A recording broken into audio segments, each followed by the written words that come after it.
Good morning from Varanasi. আর আমি এখন আছি বারাণসীতেই, স্ট্রিটেই। আর বেরিয়ে পড়েছি আমরা কাশী বিশ্বনাথ টেম্পলে যাওয়ার জন্যে।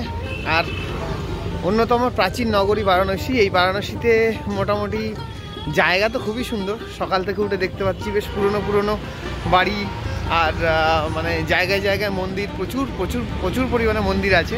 তো একবার দেখে নাও বারাণসী অ্যাকচুয়ালি আশি ঘাট যেটা, সেখানে আমরা কাছাকাছি হোটেল নিয়েছিলাম। আর এখানে এখন আপাতত আছি, এটাই হচ্ছে আশি ঘাট। আর এখানে বিভিন্ন রকমের অ্যাক্টিভিটিস হচ্ছে, মানে মন্দির তো আছেই অবভিয়াসলি, মন্দির ছাড়াও বিভিন্ন রকম কিন্তু অ্যাক্টিভিটিস এখানে চলছে।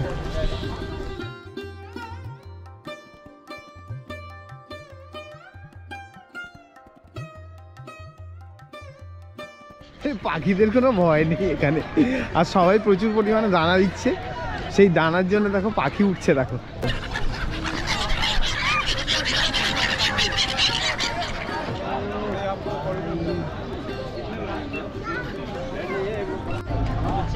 সো এই হচ্ছে বোটগুলো, মানে আশিঘাটে যে বোটগুলো পড়েছি। বোটে উঠে এখান থেকে আমরা যাব কাশী বিশ্বনাথ টেম্পল, মানে কাশী বিশ্বনাথ মন্দিরে যাব।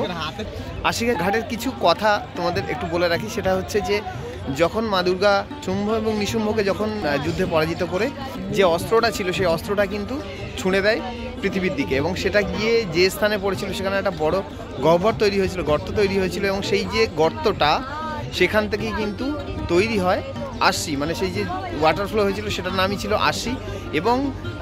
এবং গঙ্গা এবং আশি এই দুটোর মিলনস্থলকেই বলা হয় আশি ঘাট। মানে এই যে স্থানটাতে আমি এখন দাঁড়িয়ে আছি, একটা অদ্ভুত ভেতর থেকে একটা সুন্দর মানে ফিলিংস চলে আসছে। তো এই হচ্ছে হিস্ট্রি অফ আশি ঘাট। এবং আমরা এখন নদীতে বেরোচ্ছি আর কি, অ্যাকচুয়ালি বেরিয়ে যাচ্ছি, গিয়ে আমরা যাব কাশী বিশ্বনাথ টেম্পলের দিকে।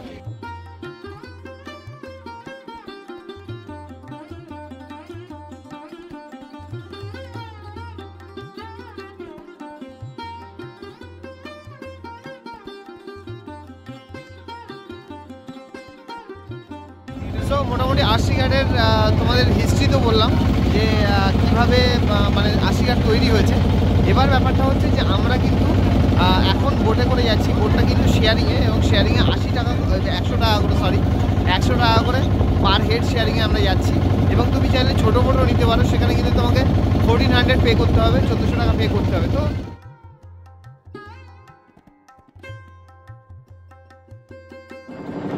তো মোটামুটি যেখানে আসার জন্য একটু মানে শুধুমাত্র প্রচেষ্টা নয়, ভাগ্যেরও দরকার হয় এই পর্যন্ত আসার জন্যে।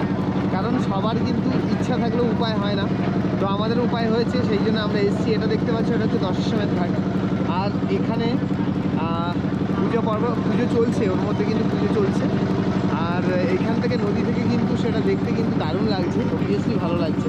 আর এই দেখো ছোটো ছোটো বোটগুলোতে যে ঘুরে বেড়াচ্ছে, এখানে আসলে কিন্তু এই এক্সপিরিয়েন্সগুলো করতে পারো। এটা 1400 টাকা করে পড়বে, মানে তোমরা যদি পুরো বোট নিতে চাও। আর না হলে শেয়ারিংয়ে তুমি আসতে পারো, শেয়ারিংয়ে তুমি কিন্তু এরকম বড় বোটে করেও তুমি ঘুরতে পারো।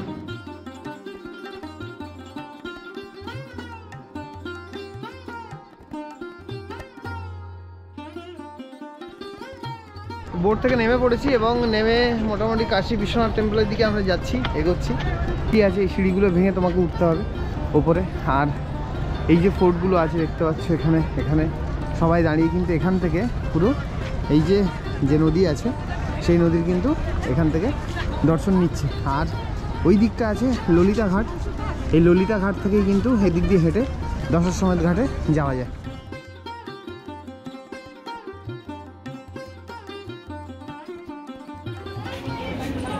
সো প্রথমে সিকিউরিটি চেক, এবং সিকিউরিটি চেকের পরে এই যে জায়গাটা আছে, এই জায়গাটাকে, এই করিডোরের এই জায়গাটা থেকে কিন্তু তোমাকে এন্ট্রি করতে হবে।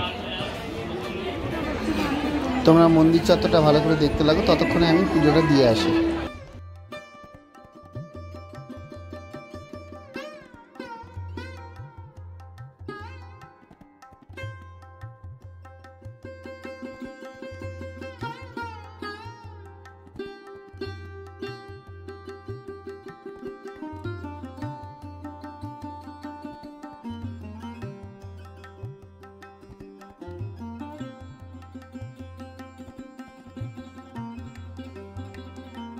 পুজো দেওয়া মোটামুটি আমাদের কমপ্লিট, কারণ আমরা এসেছিলাম যে সময় তাড়াতাড়ি পুজো না দিলে মুশকিল হয়ে যেত। এবং অন্নপূর্ণা মন্দিরেও আমরা ভোগ খেলাম, যেটা ফ্রিতে দেওয়া হয় যে ভোগটা, সেটা খেলাম। এবং আমার পেছনে দেখছো যেটা, এটা হচ্ছে এন্ট্রি পয়েন্ট এবং তার ওপারে হচ্ছে গঙ্গা। তো আমরা ঘাটে এসে নামলাম, পাশেই ছিল মণিকর্ণিকা ঘাট। তো আমরা এই ঘাটে নামলাম, নেমে আমরা কিন্তু ভেতরে এই গেট দিয়ে এন্ট্রি করি এবং এন্ট্রি করার পর আমরা নেক্সটকে এখান দিয়ে টোটালটা হেঁটে যেতে হবে, গিয়ে কিন্তু ওর পারে আছে তোমার মন্দির।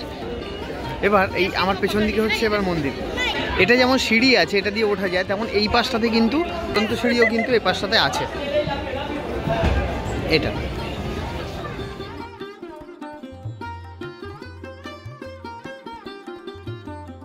পেছনে এটা হচ্ছে মণিকর্ণিকা ঘাট, মানে ওখানে মৃতদেহ পুড়ছে এবং সকাল থেকে আমি দেখলাম যখন থেকে এসছি তখন থেকে কিন্তু কন্টিনিউয়াসলি পুড়ছে।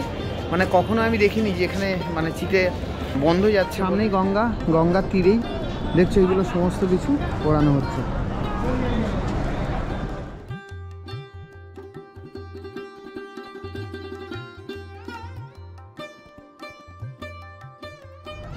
মণিকর্ণিকা যে ঘাট আছে সেই ঘাটের কিন্তু বার্নিং ঘাটের একদম কাছেই আছি আমি। এটা মন্দিরটা দেখছো পেছন দিকে অনেকটা হেলে আছে মন্দিরটা। এটার যে যে জায়গাগুলো, যে যে কাজগুলো আছে না, সেই কাজগুলো কিন্তু অসাধারণ। দেখো এই যে কাজগুলো আছে, একদম কাছ থেকে দেখলে কিন্তু এগুলো বোঝা যায় কি অসাধারণ।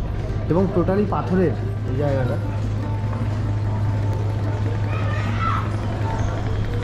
সব কাজগুলোই হচ্ছে পাথরের। এবং ভেতরে দেখো এই পোর্শনটাই হচ্ছে মন্দিরটা, আস্তে আস্তে বসে যাচ্ছে।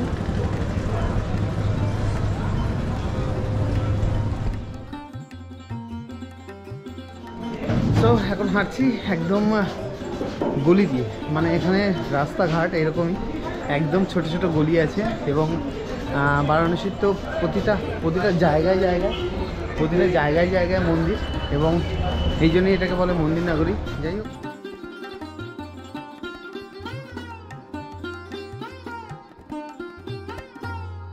আর বারাণসী যতটাই বিখ্যাত মোটামুটি মন্দিরের জন্য, ঠিক ততটাই কিন্তু স্ট্রিট ফুড মানুষ এখানে এসে খেতে ভালোবাসে। তো এবার এসে গেছি দেখো গ্লু লস্যির দোকান।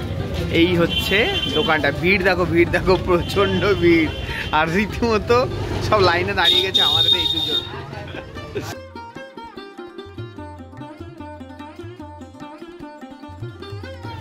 সব কাস্টমারদের ছবি এখানে লাগিয়ে রাখা হয়েছে। তো এতক্ষণ ধরে মোটামুটি ছবি তুলে দেখলাম যে লস্যি কেমনভাবে তৈরি হয় সেটা দেখলাম।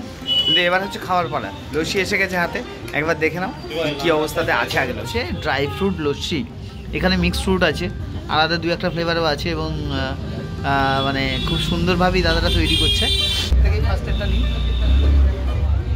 তুই ওপরেরটা তুলছিস, ওটা তো মাখন হ্যাঁ, ও মাখন হ্যাঁ।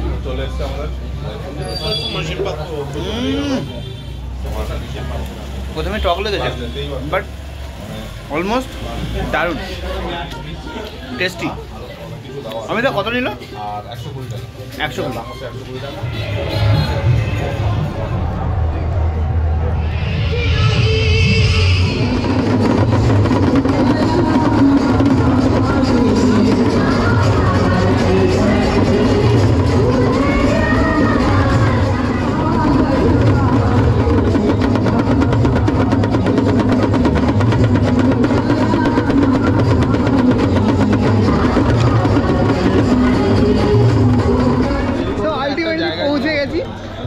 আর পৌঁছে কোথায় এসেছি? দশাশ্বমেধ ঘাট, যেটার জন্য আমরা কালকে থেকে মানে খুব ছটফট করছিলাম, সেই ঘাটে চলে এসেছি। এখানে সন্ধ্যা আরতি দেখবো। আমাদের ওয়েস্ট বেঙ্গলেও আছে, নেই বলবো না, বাট সেটা এখনো পর্যন্ত এতটাও ডেভেলপ করে উঠতে পারেনি।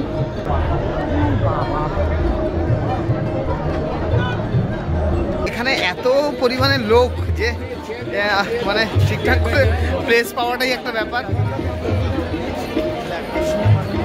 এই দেখো, তো এই হচ্ছে দশাশ্বমেধ ঘাট।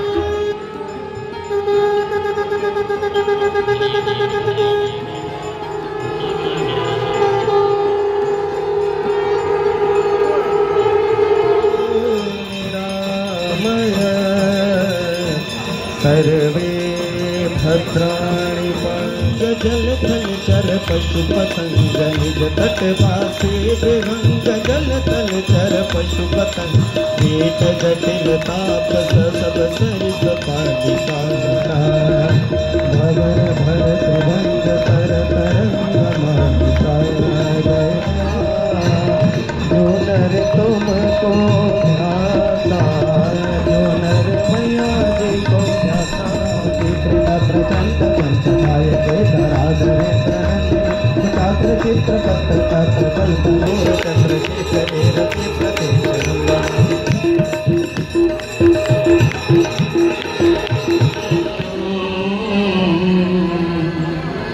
तुलसी रस जात बहार।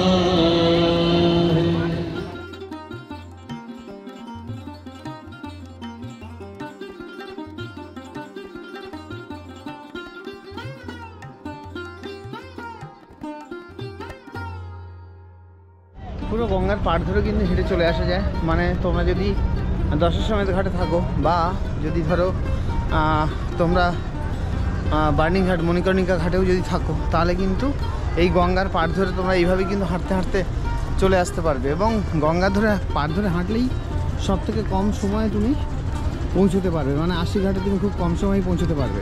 বললো 20 থেকে 25 মিনিট লাগবে, আমাদের তো মনে হচ্ছে 40 থেকে 50 মিনিট লাগবে, মানে আমরা যেভাবে হাঁটছি আর কি। এবার কিন্তু আমরা ফিরে যাচ্ছি 80 ঘাটের দিকে। যদি ওখানে কিছু থাকে সেটা দেখবো, আর না হলে সোজা ব্যাক টু হোটেল। মন্দির থেকে ঘুরে মোটামুটি চলে এলাম। এখন আপাতত আছি হোটেলের মধ্যেই, মানে যেখানে আমরা আছি এখন বর্তমানে হোটেলের মধ্যেই আছি। তো বিষয়টা হচ্ছে যে এক এক জায়গায় এক্সাইটমেন্ট এক এক রকম। এখানে মন্দির, সেই জন্যে এখানকার এক্সাইটমেন্ট আলাদা। তো এখানে কিন্তু ঠান্ডা প্রচুর, মোটামুটি যা এখন যা সিচুয়েশান তাতে ঠান্ডা প্রচুর। আমার দেখতেই পাচ্ছ যা আমি পরে রয়েছি। তো যাই হোক, এখন রাত্রে খাবো কি, এটাই হচ্ছে প্রথম কথা। স্ট্রিট ফুড কিছুটা ট্রাই করে এসেছিলাম, এবার আমাদের আজকের খাবারটা দেখিয়ে নিই। মানে আমাদের এটা অভ্যাস হয়ে গেছে যে যেখানে সেখানে গিয়ে যাতা খেয়ে নেওয়ার এরকম একটা ব্যাপার আর কি। তো এখানেও এরকম, আমরা যাতা খাচ্ছি না, অবভিয়াসলি রান্না করে খাচ্ছি। রুমের মধ্যেই আমরা আমাদের মতো রান্না করে খাচ্ছি। অমিতদা, অমিতদা কি রান্না হচ্ছে? এই হচ্ছে আমাদের রান্নি। ও বসে গেছে। সো এইটা হচ্ছে আমাদের দেখো আজকের খাবার। আমরা কিন্তু এটাই আজকে রাত্রে ট্রাই করবো। অমিতা এদিকে একটু তাকাও। ও কি চাঁদ বদন তোমার। তো ভাজাটা দেখাতে পারলাম না, এখানে কিন্তু মটরশুঁটি আছে, গাজর আছে, আর কি আছে? বিনস আছে, লঙ্কা আছে, জল আছে, আর ম্যাগি আছে। মোটামুটি অনেক কিছু দিয়ে ম্যাগিটা কিন্তু রেডি হচ্ছে। আমরা এটাকে খাবো আজকে। খেয়ে দিয়ে কিন্তু চুপচাপ শুয়ে পড়বো। সকালবেলা রামলালার উদ্দেশ্যে বেরোবো আমরা। শ্রীরাম নগরীতে আমরা যাব, মানে অযোধ্যা। অযোধ্যার জন্য আমরা কিন্তু কালকে সকালবেলা একদম ফার্স্ট মর্নিংয়ে আমরা কিন্তু বেরিয়ে পড়বো। তবে হ্যাঁ, অন্য কিছু খাওয়ালে অন্তত, মানে অন্য কেউ খাওয়ালে রিভিউ দিতাম না। আজকে রাত্রের রিভিউটা লাস্ট, যখন ম্যাগিটা পেটে ঢোকাবো তখন লাস্ট রিভিউটা দিয়েই কিন্তু ঘুমাবো। তো রিভিউটা কিন্তু দেখতে ভুলো না।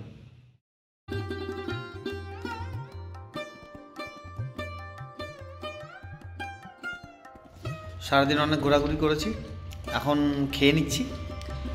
খাওয়ার পর দেখালাম কি খাচ্ছি। খাওয়ার পর এবার ঘুমিয়ে পড়বো। আজকের ব্লগ এই পর্যন্তই, কালকে আবার দেখা হচ্ছে।